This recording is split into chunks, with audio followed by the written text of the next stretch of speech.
CapFlore est un outil web agroécologique qui accompagne les éleveurs vers l'autonomie alimentaire de leurs troupeaux en installant des prairies à flore variées.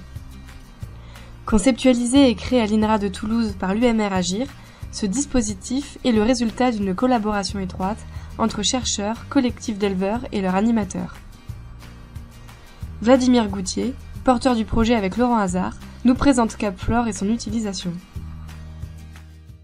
CapFlore, c'est un outil informatique d'aide à la décision. Il s'adresse en fait aux agriculteurs, aux conseillers agricoles, également aux enseignants de lycée agricole, et puis même des conseillers de coopératives agricoles. Cet outil permet de fournir un conseil de mélange adapté aux conditions pédoclimatiques, donc aux propriétés agronomiques et puis au type de climat qu'on a sur une parcelle, pour constituer des prairies de pâturage ou de fauche. Donc là, l'éleveur, l'utilisateur, à partir de ces saisies-là, va obtenir en fait la meilleure composition d'espèces à mettre en place sur sa parcelle. C'est un outil web qu'on peut utiliser grâce à un navigateur internet quelconque ou sur un smartphone. CapFlore est aussi un outil participatif. Conçu par des chercheurs, il est testé et évalué par les utilisateurs qui contribuent également à la collecte de données et à l'amélioration continue du dispositif. On travaille beaucoup en interaction avec des groupes d'éleveurs.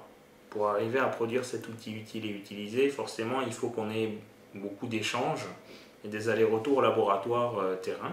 Pour produire ce conseil, on s'appuie, on hybride des connaissances, les connaissances des utilisateurs, les connaissances du terrain, et puis après des connaissances agronomiques et écologiques, là qui viennent plutôt de la science. Et CapFlore, en fait, c'est le fruit de cette hybridation. Nous, on a bâti un cadre conceptuel pour faire les meilleures combinaisons, mais derrière, la réponse d'une variété ou d'une proportion en Bretagne ou sur le Causse du Larzac, pour un même mélange avec les mêmes proportions, ne sera pas les mêmes. Ça nous a amené à réfléchir à deux modules qu'on est en train de développer dans CapFlore. Un premier module, c'est un module d'évaluation, où en fait les utilisateurs font de l'auto-évaluation. Ça permet de bâtir des références, de capitaliser des références dans une situation donnée. Le premier module alimente un deuxième module qui est un module d'accompagnement aux proportions. Donc combien de telle variété, de telle espèce on va mettre dans son mélange. Ça constitue notre base de données participative. Et ça permet de capitaliser des données en local et que ces données en local puissent être utilisées par d'autres éleveurs qui sont à proximité et qui n'ont pas forcément testé des mélanges. On a construit l'interface de l'outil et l'outil en interaction avec les utilisateurs dès le départ de la programmation en fait. Régulièrement, on développe des fonctionnalités qui sont demandées par les agriculteurs. On leur livre ces fonctionnalités une fois qu'on les a codées au niveau informatique. Et puis donc ils évaluent est-ce que ça convient à leurs attentes, est-ce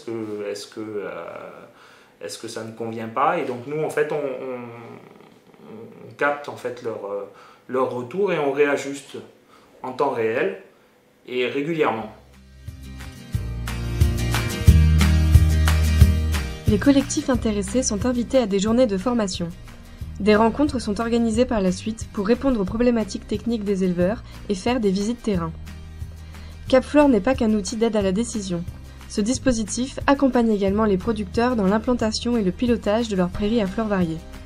Déjà utilisé par un grand nombre d'agriculteurs, nous vous proposons maintenant de découvrir certains témoignages.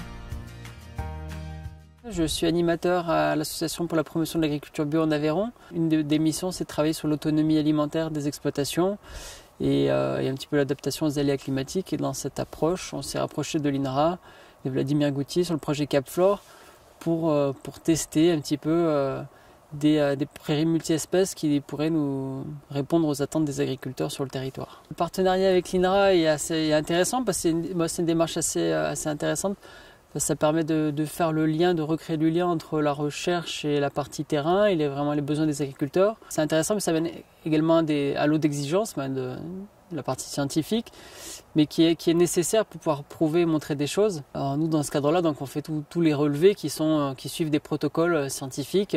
Si tous les partenaires avec lesquels nous travaillons réalisent les mêmes relevés avec les mêmes méthodes, on arrive à pouvoir comparer des terroirs et avoir des choses qui soient et qu'on puisse étudier pour pouvoir créer des références fiables. Les attentes des producteurs étaient assez diverses finalement. On voulait plus de production avec des fourrages de meilleure qualité. Et puis petit à petit, en allant un peu plus loin, on s'est rendu compte que on pouvait également allonger la période de végétation, pouvoir pâturer plus tôt au printemps, pouvoir pâturer plus tard à l'automne, dans l'hiver, éviter ou limiter un petit peu les creux de production en période estivale. Ce qui est difficile, c'est qu'il y a différents terroirs, que le climat et les conditions pédoclimatiques sont très variables selon ces terroirs.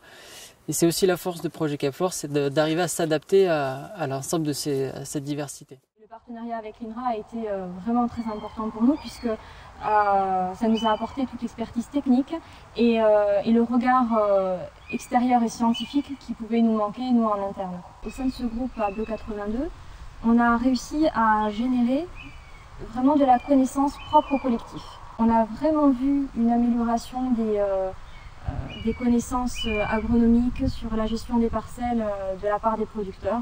Ils se sont appropriés leur outil de travail et aujourd'hui, ils ont une toute autre expertise. Eux-mêmes, ils se sont appropriés cette connaissance-là et ils ont une toute autre expertise sur la gestion de leur prairie. Le collectif a réussi à acquérir une autonomie qu'il n'avait pas au départ. Et puis c'est un outil qui est appelé à évoluer, donc je crois que les producteurs, ils ont bien compris la dynamique aujourd'hui de co-construction justement avec l'INRA d'outils innovants et ils souhaitent continuer à contribuer à cet outil. Donc demain, les résultats, l'évaluation de leur couvert, les tests qu'ils peuvent mettre en place sur leur exploitation, ils ont envie que ça continue de servir l'outil Cap-Flore et qu'on puisse élargir et faire profiter à l'ensemble des producteurs de la région ces connaissances-là. Je suis éleveur en ovins viande à Saint-Bosely, sur la ferme de Comberoumal. La difficulté que j'avais en essayant de faire évoluer mes prairies, c'était de trouver des mélanges qui correspondent à ma production, qui aillent plus loin dans le temps, qui ne soient pas des mélanges trop caducs. Les difficultés qu'il y avait pour les prairies, c'était de trouver des fournisseurs qui ne soient pas là pour nous vendre la camelote qu'on trouve aussi bien à Toulouse qu'à Montpellier ou à Rodez.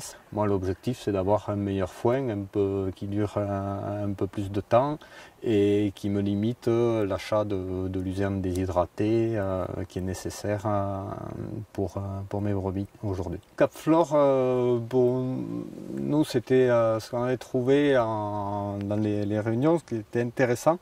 C'était que c'est le premier outil qui existe de se dire, selon nos conditions, on pourrait trouver des variétés qui s'adaptent. Donc, on avait bien des technicaux, mais ils étaient commerciaux, plus que technicaux, donc l'outil Cap-Flore est indispensable. Après, d'un point de vue agronomie, c'est vrai que dans les mélanges Cap-Flore, on part plus sur des légumineuses, on part plus sur des trèfles blancs qu'on oublie alors qu'il existait ici naturellement. Par les prairies Cap-Flore, on finit par obtenir plus de variétés différentes et plus d'espèces. On a peut-être un peu plus le choix finalement que de partir sur le premier vendeur de graines. Donc ce projet, oui, m'a plu par cet outil qui n'existait pas ailleurs, par les rapports qu'on avait en groupe de mise en place des prairies, de savoir comment chacun les réalisait. Et c'est bien de se confronter à d'autres